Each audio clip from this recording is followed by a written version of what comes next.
ಒಂದು ಸಮಾಂತರ ಶ್ರೇಣಿಯ ಎನ್ನೇ ಪದ n = 24 - 3n ಆದರೆ ಎರಡನೇ ಪದ option A = 18, B = 15, C = 0, D = 7.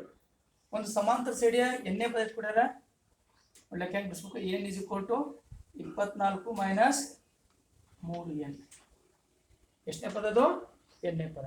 ನಮ್ಗೆ ಎಷ್ಟನೇ ಪದ ಬೇಕೈತಿ? ಎರಡನೇ ಪದ. ಎರಡನೇ ಪದ ಅಂದ್ರೆ n ಜಾಗ ತುಂಬ್ತೀರಿ, 2 ತುಂಬ್ತೀರಿ, A2 n ಜಾಗದಾಗ ಎರಡನೇ ಪದ ಮೈನಸ್ 24 ಇಟ್ಕೋಬೇಕು, -3 ಇಲ್ಲಿ n ಬ್ರೇಕ್ ತುಂಬಬೇಕು, 2 ತುಂಬಬೇಕು, ಯಾಕಂದ್ರೆ ಎರಡನೇ ಪದ ಬೇಕಾಗಿ 24 ಇಟ್ಕೋತೀರಿ, -3 2 6, 24 6 ಹೋದ್ರ ಎಷ್ಟು? ಎರಡನೇ ಪದ 18. ಸರಿಯಾದ ಉತ್ತರ ಎ ಆಪ್ಷನ್ A = 18. ಹಿಂಗೂ ಮಾಡ್ಬೋದು ನೀವು.